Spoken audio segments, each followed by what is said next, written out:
So ಬಿಸಿಲು ಬರಲಿ ಚಳಿ ಬರಲಿ ಮೀನು ತಿನ್ಕೊಂಡು ಆರಾಮಾಗಿದೆಯಲ್ಲ. ಸೊ ಗಾಡಿ ತೊಗೊಂಡು ಒಂದು ರೌಂಡ್ ಹೋಗಿ ಬರೋಣ. ಪ್ರಾಣಿಗಳ ಮೇಲೆ ಕರುಣೆ ತೋರಿಸಿ. ನಮ್ಮ ಉತ್ತರ ಕನ್ನಡಕ್ಕೆ ಬಂದರೆ ಆ್ಯಕ್ಚುಲಿ ನಾವು ಕರುಣೆ ತೋರಿಸ್ಬೇಕಾಗಿರೋದು ಈ ಬಸ್ಗಳ ಮೇಲೆ. ಕಾಡಲ್ಲಿ ಪ್ರಾಣಿಗಳೆಲ್ಲ ಆರಾಮಾಗಿ ಚೆನ್ನಾಗಿದ್ದಾವೆ. ನಾವು ಮನುಷ್ಯರೇ ಈ ಸಿಟಿಲಿ ದೊಡ್ಡ ದೊಡ್ಡ ಹೊಂಡಗಳ ಮಧ್ಯೆ ಧೂಳು ಕೆಟ್ಟ ಒಂದು ವಾತಾವರಣದಲ್ಲಿ ಬದುಕ್ತಾ ಇದ್ದೀವಿ. ಅದರಲ್ಲೂ ಆಸೆಗಳು ಬೇರೆ. ಕಾಡನ್ನು ಇನ್ನೂ ಕಟ್ ಮಾಡೋಣ, ಹೊಸ ಹೊಸ ಪ್ರಾಜೆಕ್ಟ್ ಮಾಡೋಣ ಅನ್ನೋದು. ಇದು 200 ಎಕರೆ ಆಯ್ತು. 200 ಎಕರೆ. ಓಕೆ.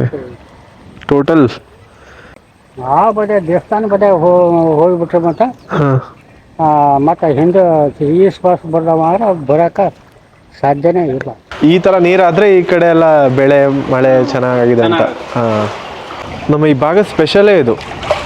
ಸಿಟಿಲಿ ಸ್ವಲ್ಪ ಬೇಜಾರಾದಾಗ, ಬೋರ್ ಹೊಡೆದಾಗ ಒಂದು 10-15 ಕಿಲೋಮೀಟ್ರ್ ಟ್ರಾವೆಲ್ ಮಾಡಿದ್ರೆ ಇಂಥ ಪ್ಲೇಸ್ಗಳು ಸಿಗುತ್ತೆ.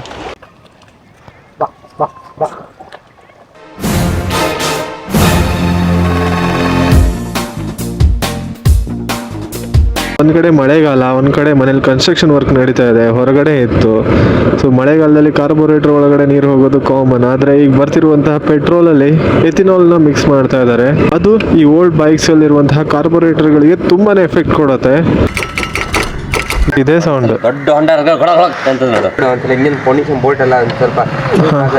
ಅಡ್ಡಿಲ್ಲ ಅಡ್ಡಿಲ್ಲ. ಈ ಲಾಂಗ್ ಹೋಗ್ಬೋದಲ್ಲ? ನಮ್ಮೂರಲ್ಲಿ ಈ ಶಿರ್ಸಿಂದ ಬನವಾಸಿ ಹೋಗೋ ರೋಡ್ ಒಂದೇ ಏನೋ ಚೆನ್ನಾಗಿರೋದು.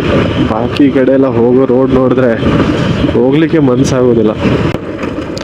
ಈ ವರ್ಷನೇನು ಡಿಸೆಂಬರ್ ತನಕ ಸಿಕ್ಕಾಪಟ್ಟೆ ಮಳೆ ಸುರಿತಾ ಇದೆ. ಅದಕ್ಕೆ ನೋಡಿ ಈ ಕೆರೆ ಫುಲ್ ತುಂಬಿದೆ. ನಮ್ಮೂರ ಕಡೆ ಒಂದು ದೇವಸ್ಥಾನ ಇದೆ, ಶಿವನ್ ದೇವಸ್ಥಾನ. ಕದಂಬರ ಕಾಲದಲ್ಲಿ ನಿರ್ಮಾಣವಾದಂತಹ ದೇವಸ್ಥಾನ. ಅಂದಿನಿಂದ ಇಂದಿನವರೆಗೂ ಆ ದೇವಸ್ಥಾನ ಮಳೆಗಾಲದಲ್ಲಿ ಜಲಾವೃತವಾಗುತ್ತೆ. ಈಗಲೂ ಕೂಡ ಜಲಾವೃತವಾಗಿದೆ. ಅದ್ಯಾವುದು ಅಂದರೆ ಗುಡ್ಡಾಪುರದಲ್ಲಿರುವ ಶ್ರೀ ಬಂಗಾರೇಶ್ವರ ದೇವಸ್ಥಾನ. ಸೊ ನವೆಂಬರ್ ಡಿಸೆಂಬರ್ ಬಂದರೂ ಕೂಡ ಇಲ್ಲಿ ನೀರು ತುಂಬ್ಕೊಬಿಟ್ಟಿದೆ. ಯಾಕಂದರೆ ಮಳೆಗಾಲನೇ ಮುಗಿತಾ ಇಲ್ಲ.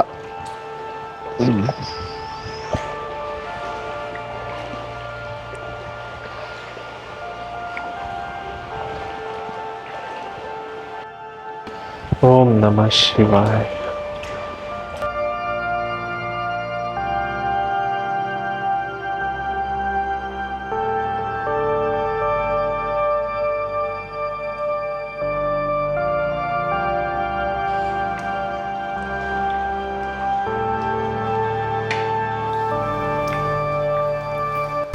ಮೇ ಬಿ ಇಲ್ಲಿ ತನಕ ನೀರು ಬಂದಿದೆ ಅನಿಸುತ್ತೆ ಈ ಮಳೆಗಾಲದಲ್ಲಿ.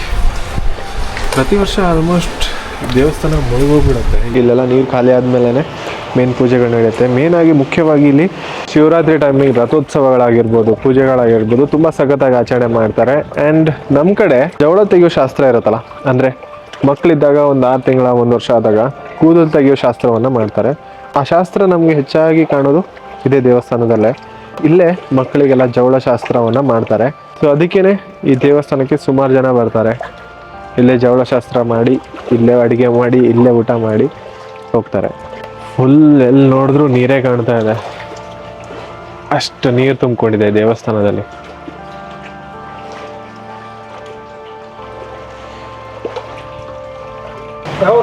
ಶಿರ್ಸಿ. ಹಾಂ, ಶಿರ್ಸಿ. ನಿಮ್ಮದು ಸೊರಬದವರಾ?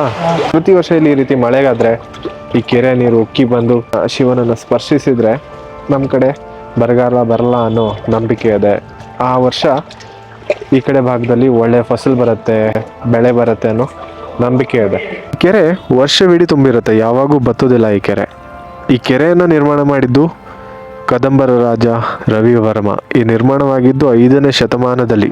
ಆಗಿನ ಕಾಲದಲ್ಲಿ ನಿರ್ಮಾಣವಾದಂತಹ ಕೆರೆ. ಆ ದೇವಸ್ಥಾನಕ್ಕೂ ಕೂಡ ಅಷ್ಟೇ ಇತಿಹಾಸ ಇದೆ. ಆ್ಯಂಡ್ ಈ ಕೆರೆಯನ್ನು ನಿರ್ಮಾಣ ಮಾಡಿರುವಂತಹ ಉದ್ದೇಶ ಏನು ಅಂದರೆ ಇಲ್ಲಿ ಸುತ್ತಲಿರುವಂತಹ ಗದ್ದೆ ತೋಟಗಳಿಗೆ ಹೆಲ್ಪ್ ಆಗಲಿ ಅಂತ, ರೈತರು ಬೆಳೆಯುವಂತಹ ಬೆಳೆಗಳಿಗೆ ಸಹಾಯವಾಗಲಿ ಅಂತಲೇ ಈ ಕೆರೆಯನ್ನು ನಿರ್ಮಾಣ ಮಾಡಿರುವಂತಹ ಉದ್ದೇಶ. ಆಗಿನ ಕಾಲದಲ್ಲಿ ರಾಜರು ನೋಡಿ ಜನರ ಹಿತಕ್ಕಾಗಿ ಕೆರೆಗಳನ್ನು, ರಸ್ತೆಗಳನ್ನು ನಿರ್ಮಾಣ ಮಾಡ್ತಿದ್ರು.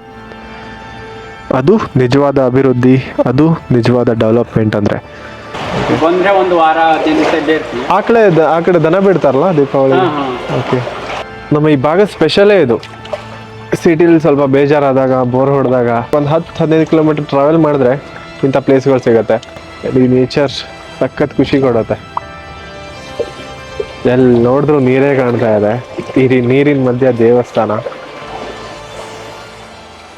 ಜೀವನದಲ್ಲಿ ಎಷ್ಟೇ ಜಂಜಾಟಗಳಿದ್ರು ಸ್ವಲ್ಪ ಬ್ರೇಕ್ ತಗೊಂಡು ಊರಿಂದ ಸ್ವಲ್ಪ ಹೊರಗಡೆ ಬಂದು ಈ ಥರ ಒಂದು ಸ್ಥಳದಲ್ಲಿ ಕೂತು ಸ್ವಲ್ಪ ಟೈಮ್ನ ಸ್ಪೆಂಡ್ ಮಾಡಿದ್ರೆ ಮೈಂಡ್ ಸ್ವಲ್ಪ ರಿಲ್ಯಾಕ್ಸ್ ಆಗುತ್ತೆ, ಖುಷಿ ಆಗುತ್ತೆ. ಚೆನ್ನಾಗಿದೆ ಅಲ್ಲ ಪ್ಲೇಸ್.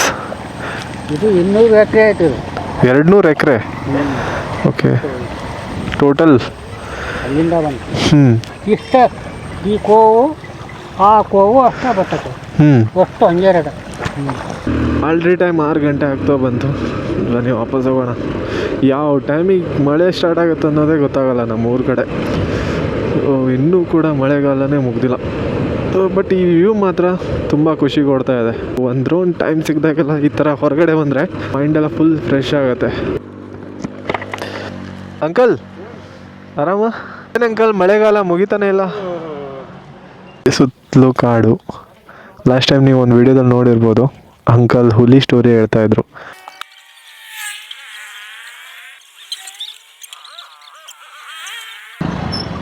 ಇಲ್ಲಿ ನೋಡಿ, ಈ ಥರ ನುಗ್ಗಿನೇ ಅರ್ಧ ಜಾಸ್ತಿ ಟ್ರಾಫಿಕ್ ಜಾಮ್ ಆಗುತ್ತೆ. ಅಲ್ಲಿ ಹೋಗಿ ಎದುರುಗಡೆ ಸಿಗಾಕೊಳ್ಳೋದು, ಹಿಂದೂ ಹೋಗೋಕ್ಕಾಗದೆ ಮುಂದೆ ಹೋಗೋಕ್ಕಾಗದೆ ಟ್ರಾಫಿಕ್ ಜಾಮ್ ಮಾಡಿಡೋದು. ಮುಂಚಿನೂ ನಮಗೆ ಕೋಡ್ಸ್ ಅವೆಲ್ಲ ಜಾಸ್ತಿ ಕಾಣ್ತಿದ್ದಿದೆ ಈ ಆಟೋಗಳ ಹಿಂದೆ. ಅಲ್ಲೊಂದು ಬರೆದಿದ್ದಾರೆ ನೋಡಿ, 100 ವರ್ಷ ಬದುಕುವುದು ಮುಖ್ಯ ಅಲ್ಲ, ಬದುಕಿನಲ್ಲಿ 10 ವರ್ಷ ಬದುಕಿದರೂ ಹೇಗೆ ಬದುಕಿದೆ ಅನ್ನೋದು ಮುಖ್ಯ. ಇರೋದೊಂದು ಜೀವನ, ಹಿಂದೇನಾಯ್ತು ನೆನಪಿಲ್ಲ, ಮುಂದೇನಾಗುತ್ತೋ ಗೊತ್ತಿಲ್ಲ.